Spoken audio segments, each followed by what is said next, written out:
दीपू बेटे फटाफट से तैयार हो जाओ, नहा धोकर अच्छा कुर्ता पजामा पहन लो और पापा के साथ जाकर मंदिर में दान पुण्य करके आओ। आज तुम्हारे दादाजी की पुण्यतिथि है ना। मैंने बहुत स्वादिष्ट खाना बनाया है, हलवा, पूरी, छोले, आलू की सब्जी। हाँ बेटा, फटाफट से तैयार हो जाओ और चलो हम दोनों जल्दी जल्दी ये काम कर कर आते हैं। अरे वाह मम्मी, पुण्यतिथि पे इतना अच्छा अच्छा खाना बनता है क्या? हाँ बेटा, चलो जल्दी करो। मंदिर में दान पुण्य अच्छे से करके आए हो ना, और दक्षिणा दी कि नहीं थी पंडित जी को? हाँ हाँ बिल्कुल अच्छे से करके आया हूँ और 501 रुपये दक्षिणा भी देकर आया हूँ पंडित जी को। पंडित जी खुश हो गए पैसे लेकर और सामान लेकर। पर मम्मी आपने इतना स्वादिष्ट भोजन बनाया क्यों है? मुझे समाचार तो दो। ऐसा है बेटे, आज तुम्हारे दादाजी की पुण्यतिथि है। इसका मतलब ये कि आज से 1 साल पहले वो इसी दिन शांत हुए थे, भगवान जी के पास चले गए थे। तो आज हम उनकी याद में अच्छा अच्छा खाना जो उनको पसंद था वो बनाते हैं। जैसे छोले उनको बहुत पसंद थे, आलू की सब्जी बहुत पसंद थी, खीर, पूड़ी, इस तरह का खाना उनको बहुत पसंद था। इसीलिए आज हमने उनकी याद में उनको श्रद्धांजलि देते हुए ये भोजन बनाया है, जो कि भगवान को अर्पित किया है। भगवान के भोग के रूप में ऐसा माना जाता है कि पितरों को प्रसाद पहुंच जाता है, तो वो जहाँ कहीं भी होंगे बहुत प्रसन्न हो जाएंगे और हमें आशीर्वाद देंगे। पर मम्मी, जब दादाजी जिंदा थे और जब वो आपसे मांगते थे चीजें, तब तो आप बना के नहीं देती थी। मुझे अच्छे से याद है, एक बार उन्होंने कहा था कि छोले बना दो, तो आपने कहा था नहीं, छोले नहीं बनेंगे, घिया बनेगी। दीपू ये कैसी बातें कर रहे हो तुम? पापा मैं सच कह रहा हूँ, मैं वहीं पे तो था दादाजी के पास। दादाजी ने मम्मी को बोला कि छोले बना दो, तो मम्मी ने बोला कि नहीं, घिया बनेगी। वो तो मैंने इसलिए कहा था कि पिताजी की सेहत के लिए घिया अच्छा था। छोले वोले खा के उनको गैस वगैरह बन जाती थी। पर मम्मी, वो कौन सा रोज छोले खाते थे?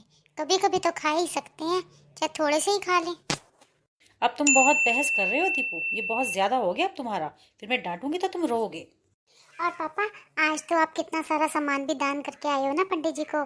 धोती कुर्ता दिया और पंडिताइन जी के लिए साड़ी दी, इतने सारे फल दिए, मिठाई दी, जो मम्मी ने खाना बना के भेजा था वो दी, और भी तो इतना सारा सामान दिया और 500 रुपये दिए। और पापा, आपको याद है कि एक बार दादाजी के फ्रेंड्स आए थे तो उनसे एक कप टूट गया था, उनके एक फ्रेंड से। तो आपने बोला था, बहुत गुस्सा किया था जब वो चले गए थे, तो आपने कहा था आज के बाद आपका कोई फ्रेंड घर में नहीं आएगा, हमारा बहुत नुकसान होता है। तो पापा, आज जो हम इतना सारा सामान देकर आए हैं वो तो बड़े सारे पैसों का आया होता है। देखो दीपू, ना मेरा मन खराब करो और ना अपना मन खराब करो, बहुत हो गया बस तुम्हारा। बेटा, जिस समय जैसी स्थिति है होती है उसके हिसाब से इंसान रिएक्ट करता है। हो सकता है उस टाइम हमारे पास ज़्यादा पैसे ना हो और कप के टूटने का तुम्हारे पापा को बहुत ज़्यादा दुख हुआ हो, तो पुरानी बातों को भूल जाना चाहिए। पर मम्मी, मैं भी फिर याद रखूंगा कि जो पुण्य होता है ना, वो मरने के बाद पुण्यतिथि मनाने पर ही मिलता है। जीते जी इंसान की सेवा करने से नहीं मिलता पुण्य। और मम्मी, आज का ही देख लो, आप तो दादी को भी भूल गई। हम तीनों बैठ के खाना खा रहे हैं और दादी को तो आपने अभी तक दिया ही नहीं। बेटा वो सब पूजा पाठ करने के बाद ही खाती है ना, इसलिए हमने उन्हें अभी तक नहीं दिया। तो पापा, क्या आज एक दिन जब उनके पति की पुण्यतिथि हम मना रहे हैं, तो क्या दादी की वेट नहीं हम कर सकते थे? हम ये भी तो कह सकते थे ना दादी को कि कल सुबह हम इकट्ठे नाश्ता करेंगे दादाजी की पुण्यतिथि करने के बाद।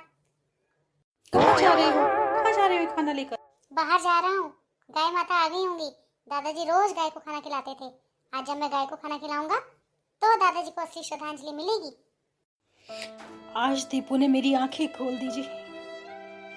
सच कहते हैं, बच्चे जो होते हैं वो खाली कैसेट होते हैं। हम जो उन्हें सिखाएंगे दिखाएंगे वो वही सीखेंगे।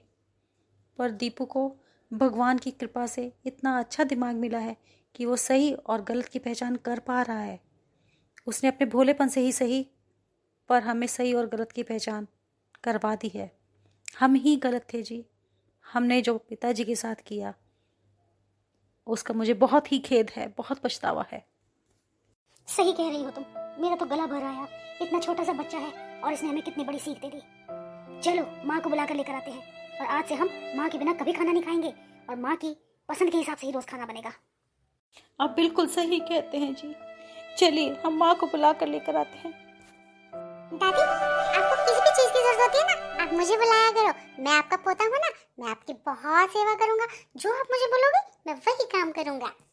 हाँ हाँ शैतान, मुझे पता है तू मुझे बहुत प्यार करता है। तू मेरा ब्याज है, ब्याज। मुझे पता है कि मैं कुछ भी काम कहूँगी तो फटाफट कर देगा। हाँ दादी, और आज मैंने आपका एक बहुत बड़ा काम करने की कोशिश की है। देखना उसका पता आपको अभी थोड़ी देर में चल जाना चाहिए। अच्छा, ऐसा कौन सा काम कर दिया तूने? देखना अभी देखना। माँ जी आज पिताजी की पुण्यतिथि का प्रसाद बनाया है। मंदिर तो ये दोनों हो आए हैं। चलिए अब हम सब बैठकर इकट्ठे खाना खाते हैं और पिताजी को श्रद्धांजलि अर्पित करते हैं। बहुत अच्छा किया बहू तुमने, कि ये सब काम तुमने खुद ही कर लिए। अब तुम बड़ी हो गई हो, तुम्हारे ऊपर बहुत सारी जिम्मेदारियां भी हैं, फिर भी तुम लोग इतना अच्छा सोचते हो। बहुत अच्छी बात है। चलो सब मिलके नाश्ता करते हैं। yippee! यही था दादी मेरा आपके लिए काम। बताओ कैसा लगा?